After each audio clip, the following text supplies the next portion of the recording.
Harold Whitfield once signed the checks that paid other men's mortgages. Tonight, he's asleep on a park bench in the rain, a soaked photograph of his 3 children pressed against his chest like it's the only thing keeping him warm. 6 months ago, he had a mansion, a fortune, and a family who called him Dad every Sunday. Tonight, none of them know where he is. None of them are looking. But Harold doesn't know yet that somewhere across town, a single piece of paper is waiting to change everything. $600,000, hidden for years, about to surface in a way nobody could have predicted. How does a man lose everything he built in a lifetime? And what happens when the money finally finds him? Stick around, because before this story ends, you'll wonder if his children ever deserved him at all. Before we get there, hit subscribe. You won't want to miss where this goes. 3 questions will follow you through this story. First, why did 3 grown children, all successful, all comfortable, turn their backs on the man who paid for their educations, their weddings, their first homes? Second, what did his late wife, Margaret, know that she never told him? And third, when the money finally surfaces, will Harold use it to rebuild his life quietly, or will he use it to settle a score 68 years in the making? Keep those questions in mind.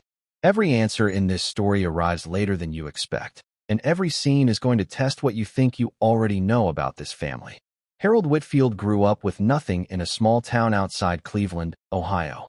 His father worked a factory floor for 30 years and never once missed a shift. Harold promised himself he'd build something with his own name on it.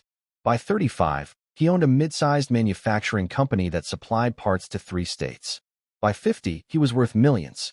He married Margaret at 26, and together they raised 3 children in a house Harold built with his own hands before he could afford to hire anyone else. Margaret died of cancer 11 years ago, and something in Harold went quiet after that. He kept working. He kept giving to his children. He never learned how to ask them for anything in return. Bradley, the oldest, became a corporate attorney in Chicago, the kind of man who measured love in favors owed. Karen moved to Phoenix and built a real estate career on the down payment her father gave her without asking questions. Susan, the youngest, was always Harold's favorite, a pediatric nurse in Columbus who used to call him every Sunday, without fail, for over a decade. On the surface, this looked like a family that worked. Underneath it, resentment had been building for years. Bradley believed his father played favorites. Karen believed she owed him nothing because she'd figured it out herself. And Susan's silence, when it eventually came, would be the one that hurt Harold the most. 2 years ago, Harold's longtime business partner, a man named Dennis Shaw, convinced him to take on a massive expansion loan. Harold trusted him. They'd built the company together for over 20 years. What Harold didn't know was that Dennis had already been siphoning funds through a shell logistics company for 18 months. When the loan came due and the fraud surfaced, Harold's company collapsed within 4 months. The bank seized the factory. The house Harold built with his own hands went into foreclosure. At 67 years old, Harold Whitfield had nothing left but a storage unit, a used sedan, and 3 children he assumed would help him land on his feet. Harold called Bradley first. Bradley listened for 4 minutes, then said he'd have to talk to his wife about it, and never called back. Harold called Karen next. She told him the market was tough right now, that she couldn't take on that kind of liability, and ended the call in under 90 seconds. Susan was the last call, the one Harold dreaded making and needed the most. She cried on the phone. She said she wanted to help. And then she said her husband had made it clear their guest room wasn't an option. 3 children, 3 separate excuses, one father sitting alone in a Motel 6 parking lot with $40 left in his wallet. That night, Harold Whitfield became homeless for the first time in his life. The first week on the street, Harold slept in his car until the bank repossessed it for missed payments he could no longer make.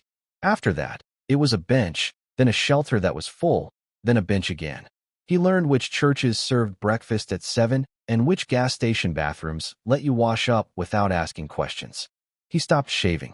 He stopped checking his phone for calls that weren't coming. The hardest part wasn't the cold.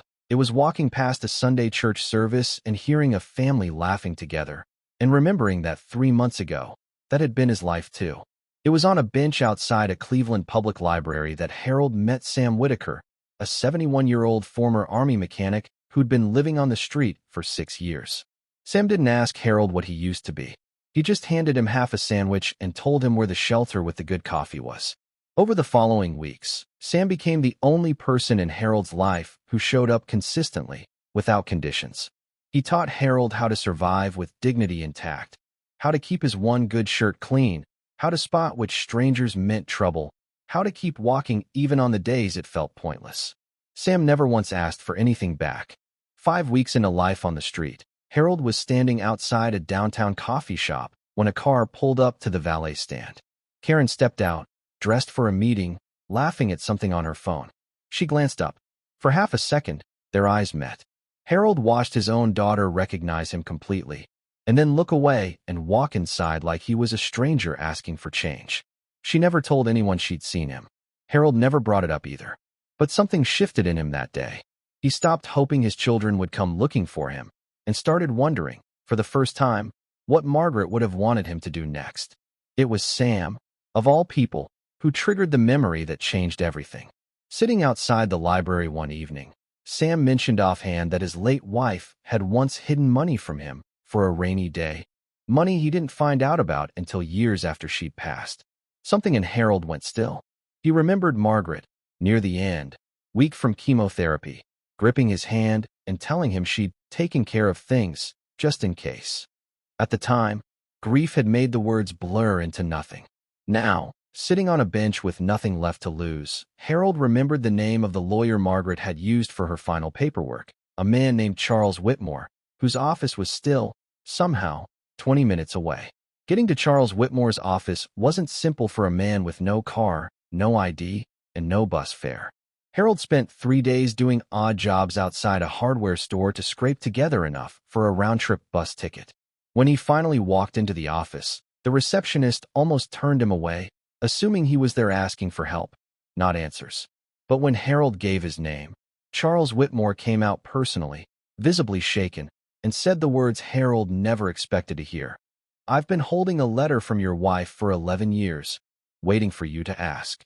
Margaret had set up a trust before she died, quietly, without Harold's knowledge, funded by a settlement from an old workplace injury claim she never told him about, plus a decade of savings she'd redirected from her own paycheck.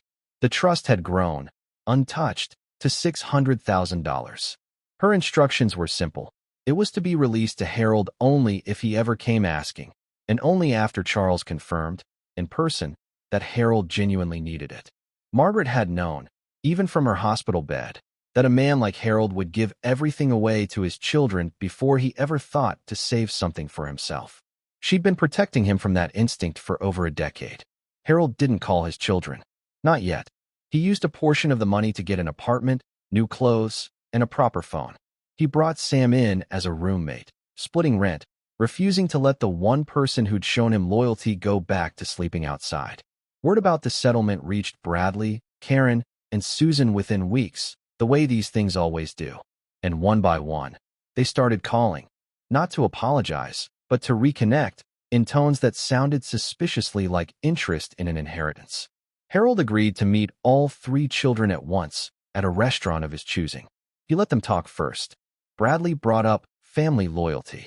Karen brought up how hard that time had been for her too. Susan cried again, the same tears from the phone call months earlier. Harold listened to all of it, then said the only thing that mattered. He wasn't angry anymore, and he wasn't interested in punishing them, but he also wasn't going to pretend the last 6 months hadn't happened. He told them he loved them, and that love, going forward, would come with boundaries none of them had ever had to respect before. Harold used the money to buy a modest home, split ownership evenly with Sam, and set aside a fund for homeless veterans through the shelter that had once turned him away for lack of space. He rebuilt a relationship with Susan, slowly, on his terms. Bradley and Karen received an open door, nothing more, nothing less. Harold Whitfield learned, at 68, that money doesn't reveal character. It just makes the character you already have impossible to hide. If this story moved you, imagine what it's like living it. Let us know in the comments. Would you have forgiven them? And if you want more real stories of betrayal, survival, and redemption, subscribe now, because the next one might be even harder to believe.